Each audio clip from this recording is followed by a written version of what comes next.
Hello, this is a video for a former student who has some questions for me about education. Why did you decide to become a teacher? Short answer, because God wanted me to. My desire from the time I was a middle school student was to teach history at some point and in some way. Probably I thought about teaching in college before I knew what college was like these days. When I was in high school, in fact, my high school yearbook picture had as a goal becoming a college history professor. Well, I'm better off being a high school history teacher at a good school where I have the freedom to actually teach history and not the political left. Why did I want to become a teacher? I'll give you a mature man's answer. People who have Alzheimer's, who lose their memory, understand something in those lucid moments that they have as to what they've lost. They've lost themselves. They've lost their lives, their hopes, their identity. Their identity. Cultures and civilizations are not so different. In order to perpetuate itself into the future, a culture or a civilization needs to have its identity perpetuated. That's why I teach the history of Western civilization, because I believe that I have a talent for speaking, for cheap amateurish art and theatrics, and God gave me a very good memory for history and a good mind to try to make sense of it, to make meaning out of it. And if you can make meaning out of the facts of history and turn it into something worth knowing, a story worth telling and worth hearing that adds depth and meaning to the lives of students, well, that's the situation I was in. I believe it's my vocation. That is a God-given calling to which I have said yes. I also was not able to practice this calling until I was 35 years old. I did other things before teaching.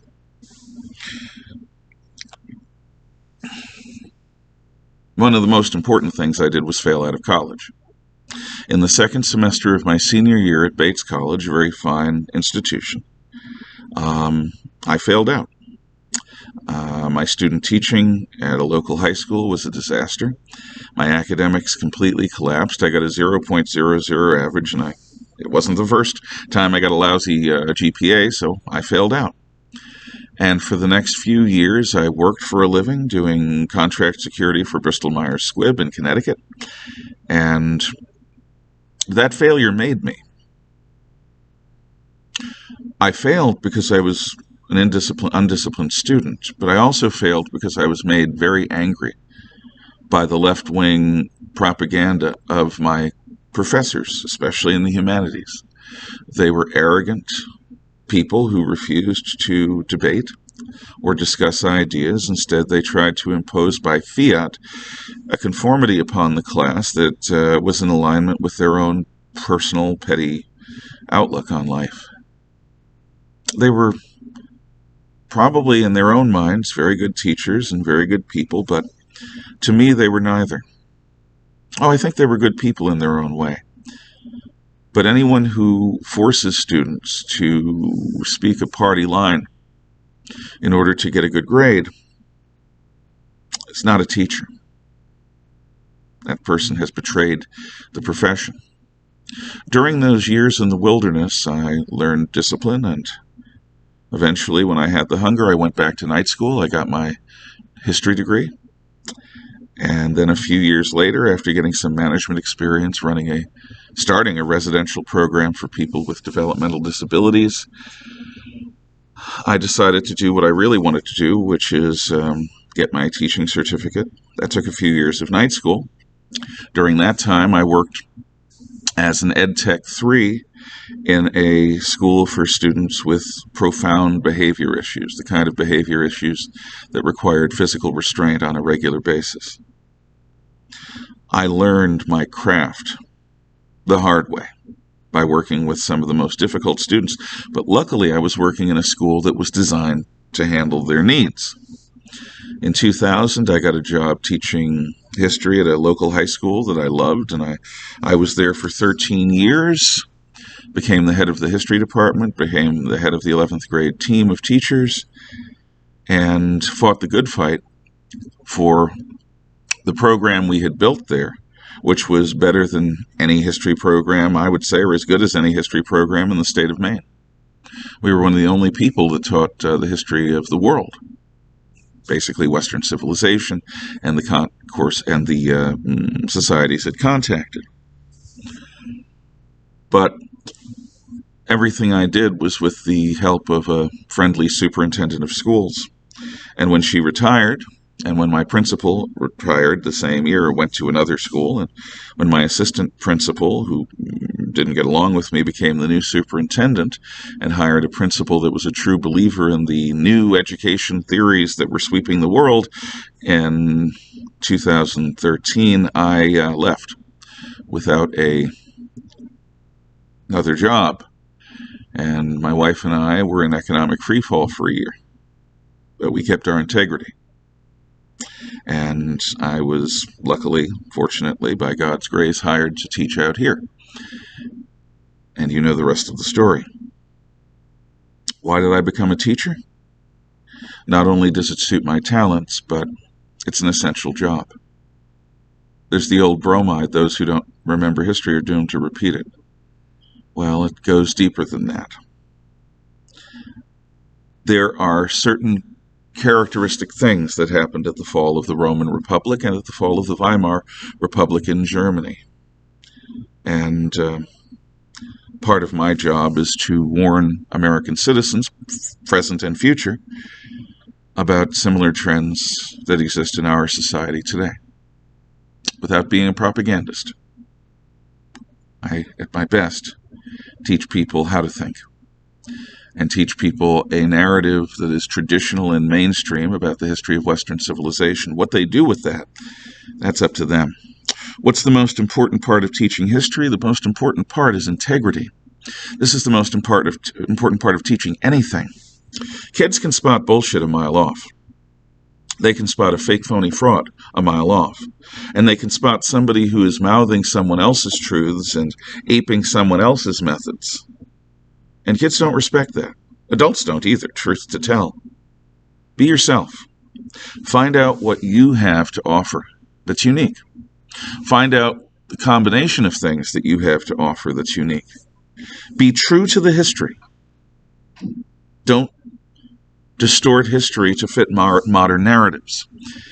Be true to the best interests of the students. They are to be American citizens. They need to know how to develop and defend and evolve their own ideas. And learning about the struggles of the past is a good way to do that. And be true to yourself. Don't ever sell your soul to one of these sexy theories of education, because then you'll be useless. Be true. That's the most important thing about being a person, and about being a teacher, and about being a teacher of history. Be true. Don't settle. Don't compromise essentials. My education philosophy is what I've just said. I hearken after Polybius and Sima Xian, the Chinese historian. Both of them were universalists. Our society and its education system focus on producing a lot of hyper-specialized people, but that isn't my goal. As a high school history teacher, my goal is to teach people general history in a useful and meaningful fashion. And that means understanding the breadth and depth of history. So that's what I do. I lecture because I am a natural storyteller, and because that is probably the most effective way of teaching a genuinely deep narrative. This group learning stuff is for the birds, as far as I'm concerned, at least as far as history is concerned. This common assessment stuff steals authority and integrity from classroom teachers. Don't do it. Don't ever let a professional learning community become your identity. All of these things, all of these modern isms are about giving control to a central authority, whether that central authority be the principal of the school or the district superintendent's office or the State Bureau of Education or the Federal Department of Education. Don't do it. Your philosophy should be uniquely yours, and your methods should be uniquely yours. And anyone who wants to take those from you because they think they've got a magic bullet that will solve everything is a liar or a fool. Don't listen to them.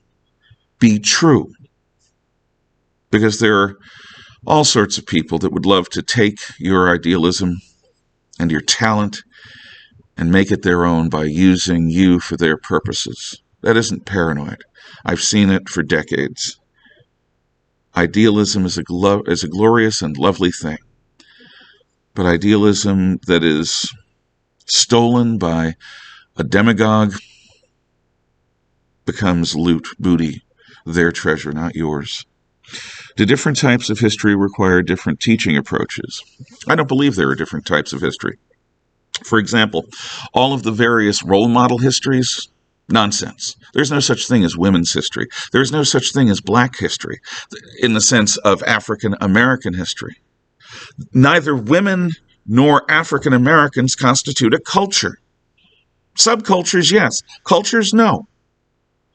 The history of humanity is the history of individuals and their interaction with historical moments as part of cultures and civilizations. We're talking nation states, or more broadly, Christendom or Western civilization or Confucian civilization or things of that scale. Those things deserve history. But to hyper-specialize history into political history, social history, diplomatic history may work at the level of college professors and graduate schools, but it's fetishized. If you're going to teach students at the high school, or I would say at the undergraduate level, you have to have an understanding of general history. You have to have an understanding of how things interact with one another, of how the social engages the economic, engages the political, engages the majoritarian and minoritarian points of view, the mainstream and the avant-garde, all of it together, proceeding in real time at 1 second per second, moving forward. That's history. So, no. Now, does that mean I don't believe in taking time out to go on a field trip to a local factory, if there is one, to teach industrial history? No, I've done it. It's wonderful. Does that mean that I don't believe in making contact with local law enforcement? If I am going to be teaching how law enforcement becomes the thing in the 19th century? No. These are all good things. But there is no such thing as niche histories, unless you're in a college class, in which case those niche histories define the boundaries of your course. They have nothing to do with reality. And it is only projected political aspirations that create women's history, minority history. Just do history. And if you do history together, all mushed up like a stew, you'll be more true to the pastness of the past, as the historian Himmelfarb once wrote.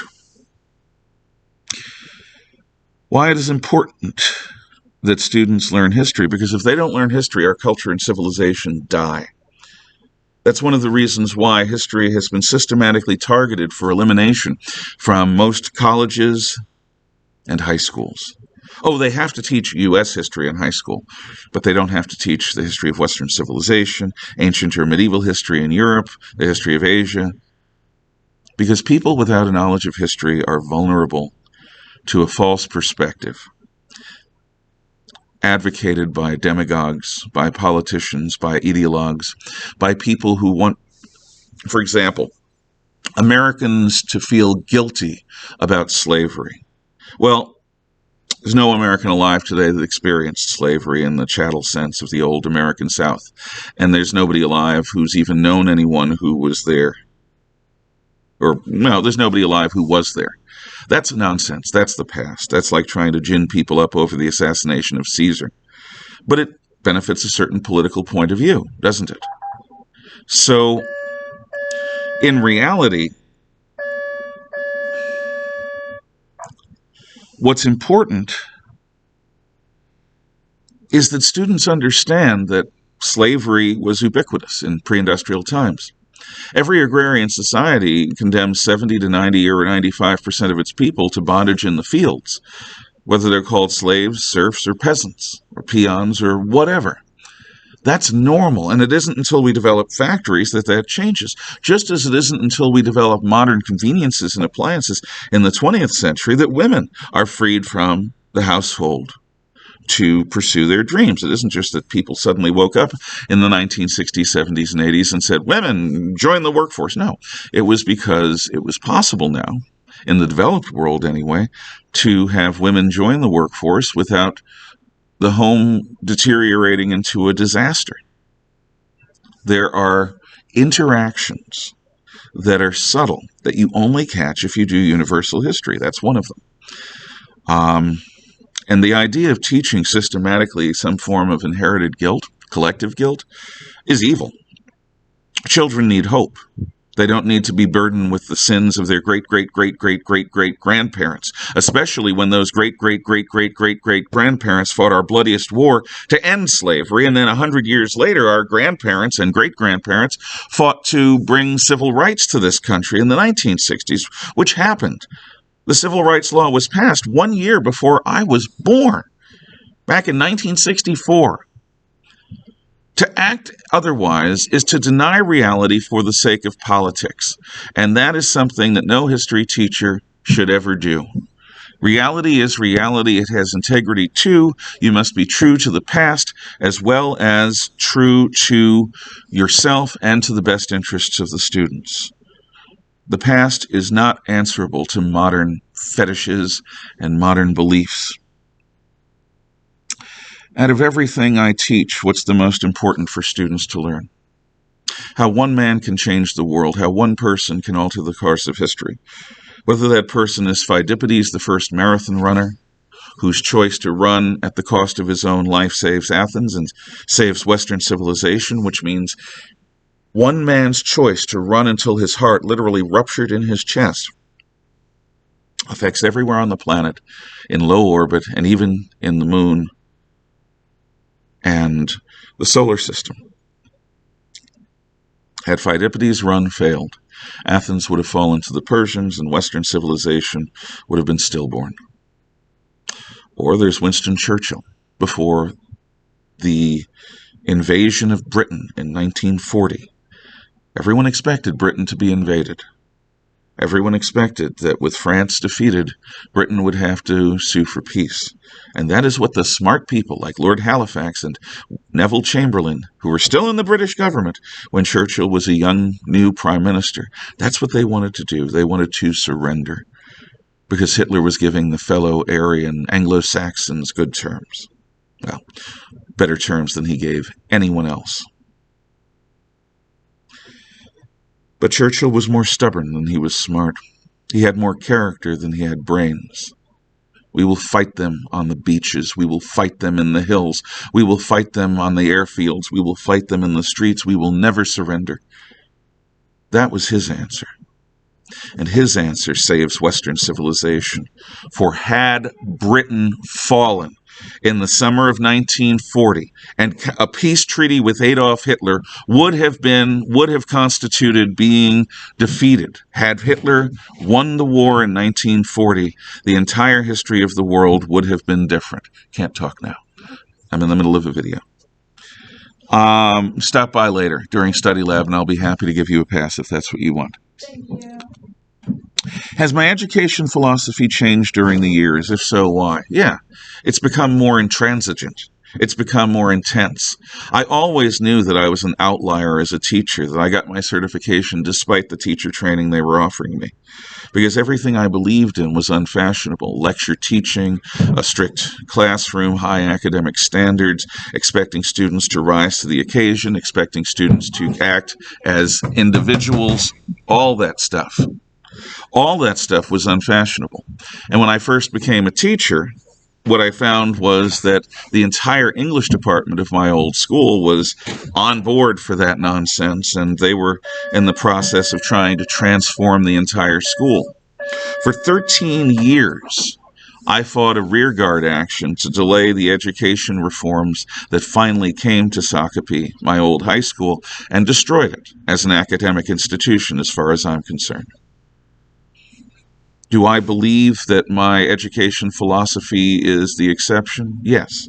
If you were to adopt my education philosophy publicly, no doubt you would have serious problems passing your education courses or getting certified. But you have to be true to your convictions. Your convictions, I expect, will not be mine. The most important thing for a teacher, as I've said before, is integrity. Just like it's important for any adult, for any individual. Find a way to be true to those essential things that are going on around you, that you are involving yourself with personally and professionally. In the case of a history teacher, being true to the past, being true to your students, and being true to yourself are all things that are necessary. Shh. Do I think teaching history in high school impacts society? Yes. Look at the quality of graduates we have coming from most other schools. They've never heard of Winston Churchill. They've never heard of Pheidippides. Hell, they've probably never heard of ancient Athens, and they've barely heard of World War II. These people are prime victims of demagoguery, of people selling them a false perspective, of selling them false ideas about what human beings are. It's one thing, shh, quiet please. It's one thing for politicians to try to gull people into thinking that because we're not perfect, we're the most evilest people ever. It's another thing for teachers of history to permit that sort of nonsense. No, shh, we are not the worst people ever. No, we are not perfect. But we as Americans try damn hard, and we in the West, try damn hard to avoid being bad people.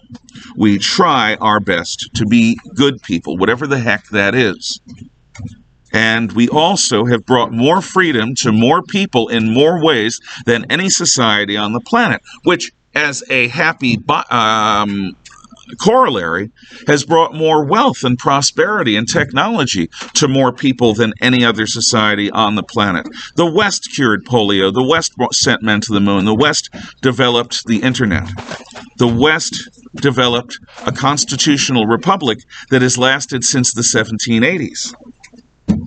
So is it crucial that young Americans and young Europeans and Aussies and Kiwis in Australia and New Zealand learn Western civilization? Damn right it is. And are they learning it? Absolutely not. And they're not learning it because certain politicians of certain points of view would find it easier to sell their tripe if people were historically ignorant, which is what is happening in schools other than mine.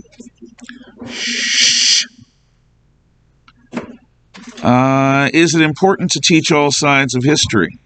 There is no correct side of history. Oh, absolutely it's important to teach all sides. You're not going to find many more anti-communist people than me.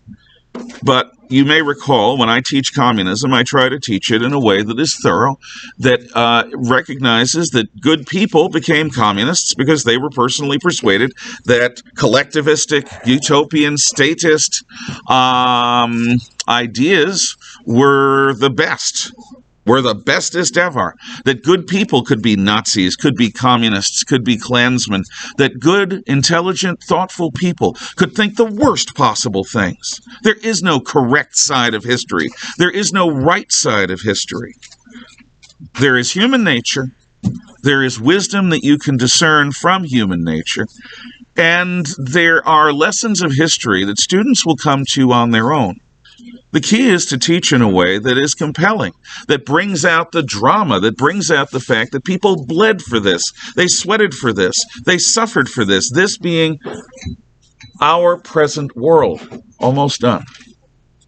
Finally, oh God, any college professor that tells you that there's a correct side of history needs to be gulagged.